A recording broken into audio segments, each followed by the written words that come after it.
नमस्कार, मी पंजाब डक आज आणि मी आता हरिद्वार येथे आहे आणि हरिद्वारहून आता दिल्लीकडे जात आहे. तर या ठिकाणून परत आपल्या महाराष्ट्रातल्या शेतकऱ्याला अंदाज देणार आहे.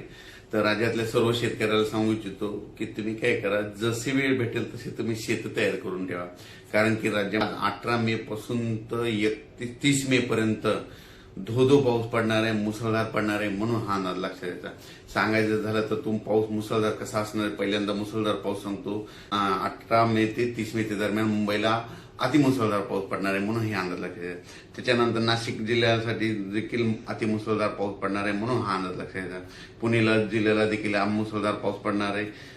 कोल्हापूर जिल्हा, सातारा जिल्हा, सांगली जिल्हा, त्याच्यानंतर संपूर्ण कोकणपट्टी मुसळधार पाऊस पडणार आहे. म्हणजे 18 मे ते 30 मे दरम्यान. म्हणून त्यांनी सगळ्यांनी सतर्कतेची काळजी घ्यायची. आणि राज्यात सांगायचं झालं तर नगर जिल्ह्यात देखील मुसळधार पाऊस पडणार आहे, बीड जिल्ह्यात देखील पडणार आहे, त्याच्यानंतर संभाजीनगरला पडणार आहे, जळगावला पडणार आहे, त्याच्यानंतर जळगावला पडणार आहे, इकडं बुलढाणा, अकोला, अमरावती तिकडे देखील मुसळधार पाऊस पडणार. म्हणजे सांगायचं झालं तर 18 मे पासून तर 30 मे पर्यंत, 18 पासून जवळपास 12 दिवस दररोज 2-2 दिवस भाग बदलत ओढे नाले वाहतील असा पाऊस पहिली वेळ मेच्या शेवटच्या आठवड्यात येणार आहे. म्हणून हा अंदाज लक्षात घ्यायचा. मग सांगायचं झालं तर पूर्व विदर्भ, पश्चिम विदर्भ, दक्षिण महाराष्ट्र, उत्तर महाराष्ट्र, कोकणपट्टी, खानदेश, मराठवाडा सगळीकडेच म्हणजे जोराचा पाऊस पडणार आहे. कोणतंही गाव याच्यातून वंचित राहणार नाही. म्हणून हा अंदाज लक्षात घ्यायचा. सांगायचं झालं तर म्हणजे आज आहे 18 मे 2025.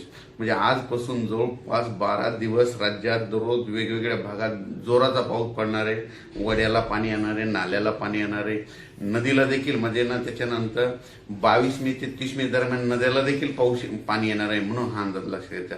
म्हणजे बऱ्याच काही अशा नद्या आहेत तर त्यांना देखील म्हणजे ओढे नाले वाहणार आहेत, म्हणून हे लक्षात घ्यायचं. आणि नद्याला देखील पाऊस येणार आहे, म्हणून हा अंदाज लक्षात घ्यायचा. पण काय झालं, परिस्थिती अशी की महाराष्ट्रातल्या शेतकऱ्याचे आणखीन शेत दुरुस्त नाहीत. शेतकऱ्याला सांगू इच्छितो, ह्या म्हणजे 12 दिवसामध्ये काही भागामध्ये पाऊस नसणार. त्यावेळेस तुम्ही काय करा, रोटावेटर, कल्टिवेटर करून तुम्ही तुमचे शेत तयार करून ठेवा. कारण की राज्यामध्ये म्हणजे 18 मे ते 30 मेचा खूप जोराचा पाऊस पडणार आहे. एवढा मान्सूनपूर्व पाऊस तुम्हाला कधी पाहायला भेटणार नाही. इतका पाऊस हा तुम्हाला या ठिकाणी दिसणार आहे. हा मुसळधार पाऊस तुम्हाला सांगायचं झालं तर कोल्हापूर जिल्ह्याला खूप पडणार आहे. त्याच्यामुळे कोल्हापूर देखील नदीला पाणी येणार आहे, म्हणून कोल्हापूरवाल्याने लक्षात द्यायची. पुणे जिल्ह्याला देखील झोडपून काढणार आहे. पुणे जिल्ह्यामध्ये देखील अतिमुसळधार पाऊस पडणार आहे. त्याच्यानंतर मुंबईला देखील मुसळधार पाऊस पडणार आहे. मुंबईकरांनी सर्वांना विनंती की तुम्ही काय करा, तुमचं जनजीवन हे होणार, विस्कळीत होणार आहे. त्याच्यामुळे तुम्ही काय करायचं, 22 मे ते 30 मेच्या दरम्यान तुम्ही तुमची काळजी घ्यायची. घराच्या बाहेर निघताना जरा काळजी घ्या, कारण की खूप जोराचा पाऊस पडणार आहे. नाशिकला खूप पडणार आहे, उत्तर महाराष्ट्रात खूप पडणार आहे.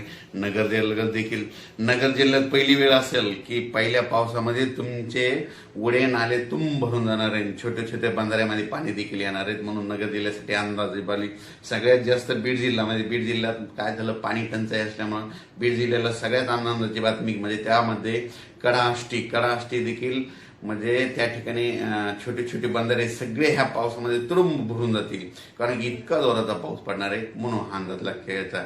परभणी जिल्ह्यात पडणार आहे, बीड जिल्हा, लातूर जिल्हा, जालना जिल्ह्यात देखील खूप पडणार आहे. हिंगोली, वाशिम, नांदेड जिल्ह्याला देखील खूप पडणार आहे. म्हणून नांदेडकरांनी काळजी घ्यायची गरज आहे. कारण की हा पाऊस जोराचा राहणार आहे. त्याच्यामध्ये विजाचं प्रमाण असणार आहे. माझी शेतकऱ्याला परत एक विनंती, विजा कडकडत असताना झाडाखाली थांबत जाऊ नका. कारण की विजा शक्यतो झाडावर जास्त पडतात. म्हणून हा अंदाज लक्षात घ्यायचा. ह्या अंदाज लक्षात घ्यायचा. अचानक वातावरणात झालं तर लगेच उद्या एक मेसेज दिला जाईल. धन्यवाद.